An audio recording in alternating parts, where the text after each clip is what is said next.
Good job, kids. That's today's life drawing class. Oh, nice. Good job, Bonbon. These are nice drawings. You're a good boy. Good job. With great drawings comes great magic. On paper. Ah, guns. Let's see your drawings. Now come on, don't be shy. Come on now. Come on. Oh God, gee whiz! These are the best life drawings! He is the one that will deliver us. He is destined for great things.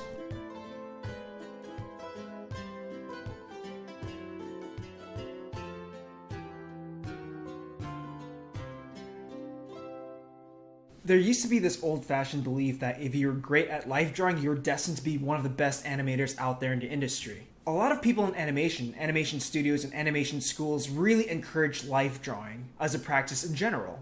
I remember going to animation-related forums as a high school student, and the people in animation or animation schools in general would talk about life drawing. They would highly encourage it and would show off their own sketchbooks filled with life drawing, and they would always talk about how life drawing was important for animation. However, can the practice of life drawing be overrated? Before we answer that question, we have to ask what is good life drawing exactly? And if you ask other artists and animators what makes good life drawing, you're gonna get different answers. Some will say life drawing with exaggerated gesture and poses are exquisite life drawing pieces for animation. Some will say the construction, the solid drawing, and the technical aspect of the drawing is what makes life drawing really good. Some will argue that a more experimental approach to life drawing makes it more interesting for animation. Some people will hold Glenn Keane life drawings as ideal animation life drawings. Some will talk about Loomis and how his version of life drawing is crucial for people who want to get into animation. Some people will just focus on the study of the human figure, whereas some will take the model and the figure and just experiment with it by drawing.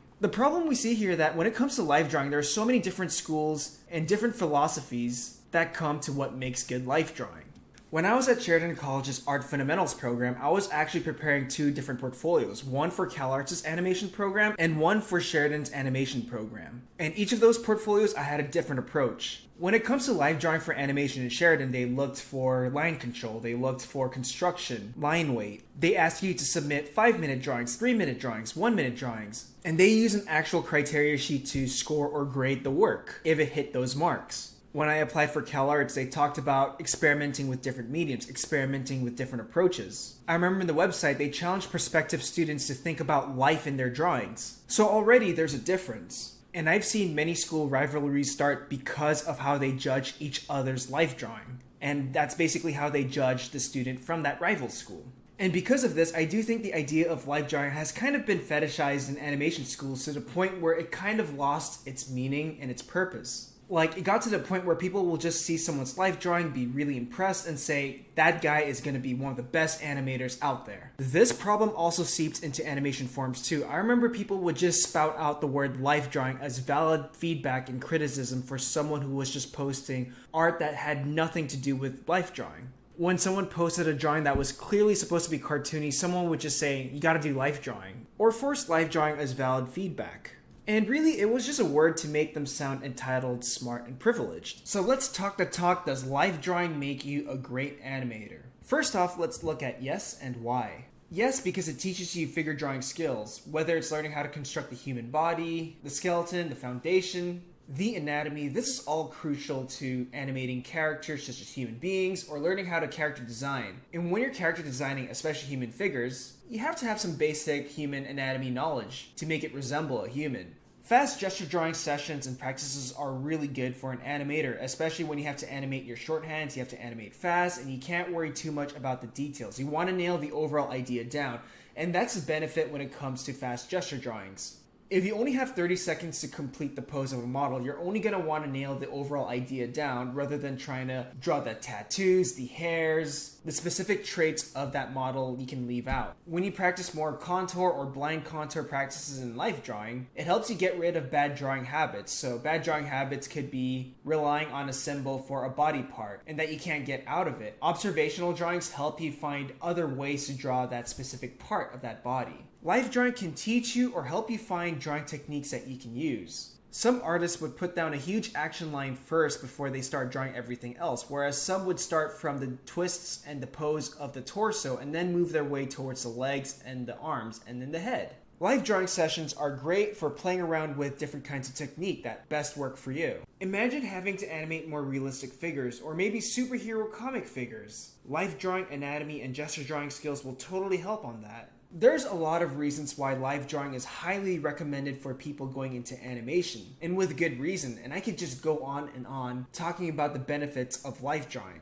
I should probably do another video on live drawing for animation where I talk about live drawing practices that are great for animation, but let's not get carried away for now. So where does live drawing not apply for animation? So this is someone that says, no, live drawing will not make you one of the best animators in the world, and here's why. First of all, live drawing doesn't really teach about performance or acting. One of the key aspects of character animation is to bring life to your drawings, whether it's from attitude, acting, overall performance. These are things that can only be executed by the animator themselves. Second, it doesn't really teach the principles of animation. Squash and stretch, spacing, timing. Live drawing doesn't really teach those. And the reason why a lot of beginning animation assignments always consist of the bouncing ball, the pendulum, the tail flip, the waving flag, is so that it introduces the student to those concepts of the 12 principles. Another thing about the practice of live drawing is that it doesn't really stress about the mechanics of the locomotion of the human body. Walk cycles, strut, running, sneaking, these are things that you have to study from reference or learn the mechanics and animation of the contacts, the up and downs, the passing point. If you're just doing classical live drawing sessions, it doesn't really teach you about cartooning, design, or visual appeal.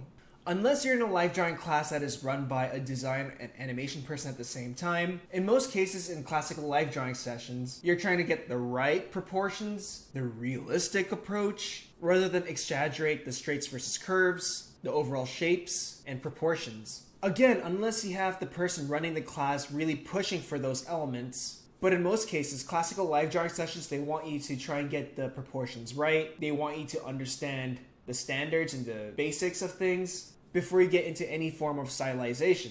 Since stylization only can lead to bad habits, such as being stuck in a comfort zone. So at the end of the day, the way I see live drawing is that it's like going to the gym. Some people want to lose weight, some people want to get buff and big. Live drawing sessions should be what you want to gain out of it. If you really want to learn about observation and get rid of bad drawing habits, take the time to draw the figure for a long pose, just doing blind contour drawings and just looking at that figure.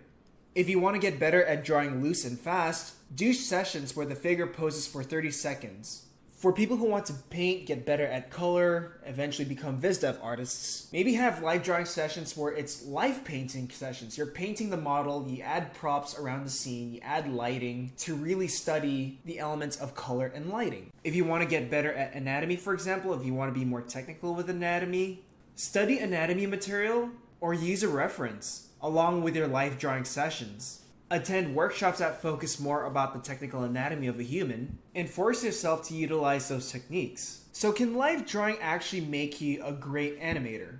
It can. The way I see live drawing is that it improves drawing skills and overall draftsmanship skills. And the reason why a lot of animation schools look at live drawing as a criteria is that it helps the people looking at the portfolio see if you have what it takes to keep up with the animation program that consists of a lot of drawing. And they want to make sure you have your drawing fundamentals at least down, whether it's anatomy, gesture drawing. In animation, you're going to be animating actual characters, some resembling humans. You're going to have to approach character design, and you're going to want to have at least a basic understanding of human figure invention for those. Personally, I think having a basic understanding of the foundations of draftsmanship, such as construction, solid drawing, gesture, consistency, line control, learning how to use form, these are crucial to at least know when it comes to drawing. And eventually, experiment. Be free to break the rules a bit. Challenge yourself to different approaches. Those parts will definitely help you grow when you approach live drawing. Another popular challenge when it comes to live drawing for animation is how do you convey story or how do you communicate ideas through your drawings. Storytelling plays a huge role when it comes to animation, so you can use live drawing to come up with scenarios or little stories. Out of all the top advices I can think of when it comes to live drawing for animation, I think this one has a pretty good point, extending itself to perspective drawing, graphic design, sculpting, color theory, other facets of art and drawing beyond life drawing itself. That can totally help your draftsmanship and animation game.